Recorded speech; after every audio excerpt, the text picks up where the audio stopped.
So, ladies and gentlemen, I'd like to talk about sexual grooming gangs in the UK and what is happening in this country. If you'd like to listen, I'd ask you to move in a bit so I don't have to project my voice so much. So, I'm reading from a report in The Independent. It states this: the fight against grooming gangs is hindered by fear of being branded a racist, says officials. An inquiry official calls for the ethnicity of data of grooming gangs to be recorded so that the scale and nature of the abuse is understood and can be acted upon. The fight against grooming gangs is still hampered by authorities' fears that they could be called racist for documenting abusers' ethnicity, an official has said. A damning report by the Independent Inquiry into Child Sexual Abuse found child sexual exploitation continues, listen to the next bit because it's really important, continues in all parts of England. All parts of England. There are still gangs sexually grooming children in this country. Disgusting. In England and Wales. A decade after a national scandal. Yeah. So in 10 years since the EDL forced the British government to tackle the sexual grooming gangs that were occurring in Rotherham, the situation continues in every part of England. The report said that children were being abused in the most degrading and destructive ways amid extensive failures by local authorities and police forces. John O'Brien, secretary to the inquiry, called for a cultural change to ensure that child sexual exploitation can be understood and prevented. We need to break the culture where people are worried that they may be accused of being a racist just because they record factual information. That is where, ladies and gentlemen, progressive politics has led our society in the UK. We are unwilling to call a spade for political correctness. For the altar of social cohesion and multiculturalism, we have conspired to hide the facts behind sexual grooming of children that have occurred in every part of England and Wales. The mass grooming of children on an industrial scale has been covered up by your councils, by your police, by your social services, by your child protection agencies. And they have done it because the liberal, secular, progressive state is weak and guided by a hypocrisy that would rather protect the cult of multiculturalism than defend children. And so it will not understand the problem and it will not deal with the problem. And let us be clear, Asian grooming gangs is a racial slur. These are not Asian grooming gangs. These are Muslim grooming gangs. These are not Sikh grooming gangs or Hindu grooming gangs or Christian Asian grooming gangs. These are Muslim grooming gangs. Go and look and do the contrast on the national statistics in Rotherham between the Asian community and the Muslim community, or in Oldham. This is not an Asian grooming gang problem, and it is a slur against Hindus and Sikhs and Christian Asians to call it an Asian grooming gang problem. It isn't. So what, soon I will take questions, I promise. So what, ladies and gentlemen, after this point, so what, ladies and gentlemen, should we Christians do about this? What should we as Christians do? We Christians must stand up to the grooming gangs. And I want to say, Christians, that we should crusade against this injustice in political activism. The Bible says, and listen, in James chapter 1, verse 27, religion that is pure and undefiled before God the Father is this: to visit the orphans and widows in their affliction, and to keep one's self unstained from the world. Isaiah chapter 1 verse 17 says this: learn to do good, seek justice, correct oppression, bring justice to the fatherless, plead the widow's case. Because of the music, please come closer.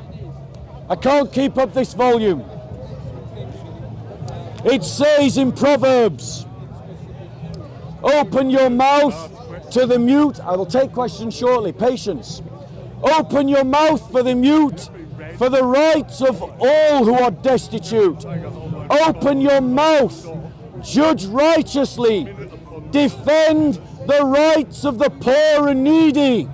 Psalms chapter 8, verse 82, verse 2 to 4.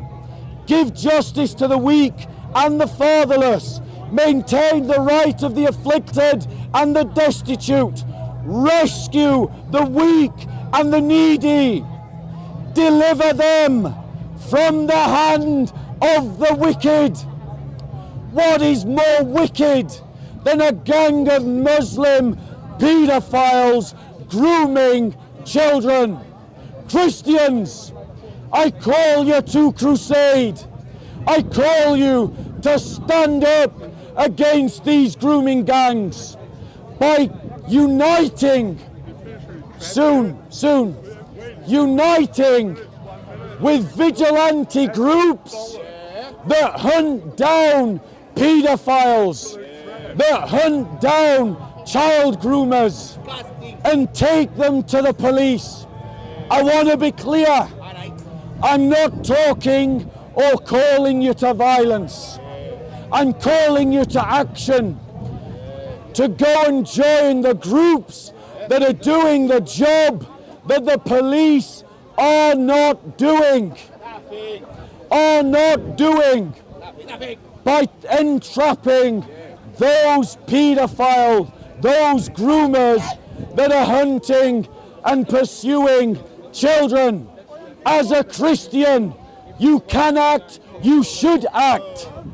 If you're a Christian police officer, if you're a Christian lawyer, go to these groups and advise them how they can work within the law, how they can work best with the police to effectively trap these child groomers and effectively take them to the police.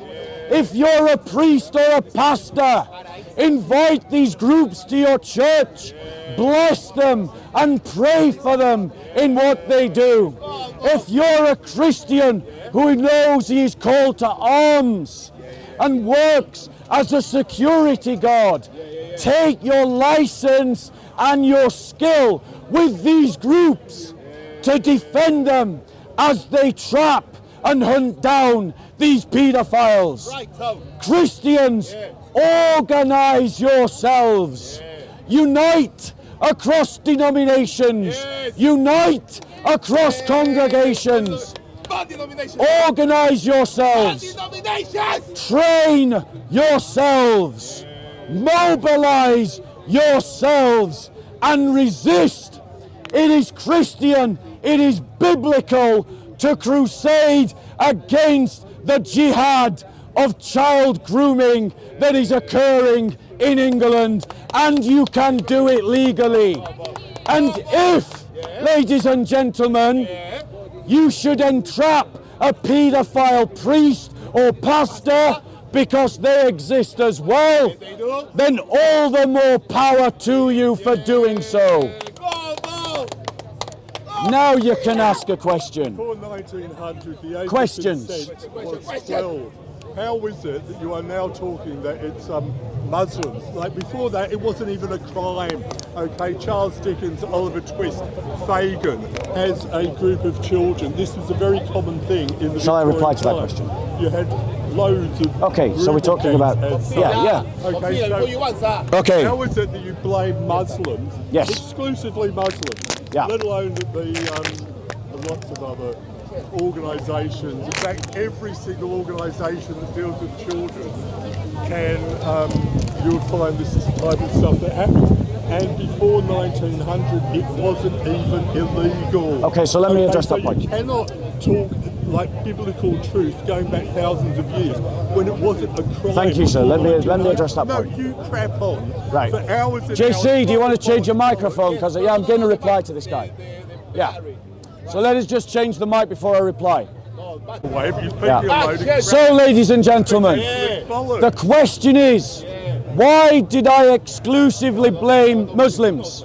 You may have noticed, ladies and gentlemen, that I ended what I said by saying that there are paedophile priests and paedophile pastors, and they should also be hunted down. Paedophilia happens in every part of our society. But, ladies and gentlemen, the point that I was talking about is that our society has conspired because of political correctness and multiculturalism to sweep under the rug one particular aspect of this problem. It's not controversial to call out the paedophile priests. Correcto. Everyone agrees that the Roman Catholic Church has a problem with paedophile circles infiltrating its ranks. Also Protestant. And they're quite happy,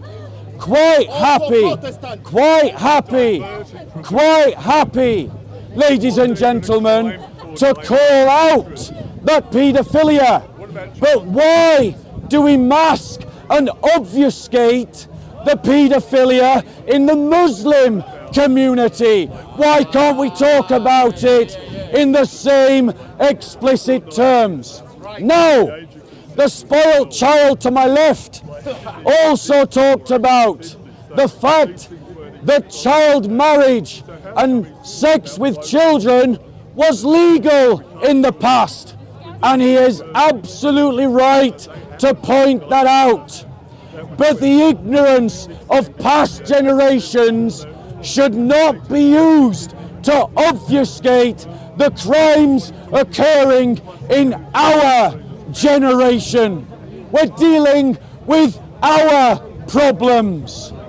And the spoiled child wasn't even listening to the answer. Any other questions, ladies and gentlemen? Any other question?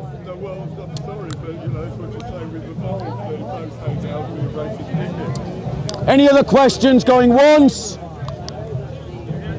Any other questions going twice? Any other questions going 3 times? Okay, ladies and gentlemen, thank you very much for listening. I appreciated your attention and the politeness in which you listened. I hope my words spur you to something good. And I want to state again, Christians should crusade against sexual grooming of children. This is a call to act within the law, because, ladies and gentlemen, what we've got in our society are vigilante groups who do not operate within the law, and because they don't operate in unity with the law, they are endangering prosecutions. They're endangering successful prosecutions. There's a case that happened in Northern Ireland recently where a judge decided not to send a man who was caught banged to rights sending sexually explicit images and messages to a child to prison. He released him on bail. Why? Because the judge had said he had been humiliated by the vigilantes that caught him. And that caught him because the police didn't catch him. Ladies and gentlemen, our courts are dominated by political activists who are obscuring justice to uphold their own progressive sentiments. Liberal progressive culture and ideology is failing in our society, and we need to return to a muscular Christian faith. But those of you who heed the call to join with groups who go out and do the police's job for them, I urge you, I beg you, learn the law. Talk to lawyers and barristers and police officers about how you can do what you do in an effective way that will result in successful prosecutions. Any questions? Going once? Going twice? Going 3 times. Thank you very much for your attention, ladies and gentlemen. So, I'd like to go on to another topic.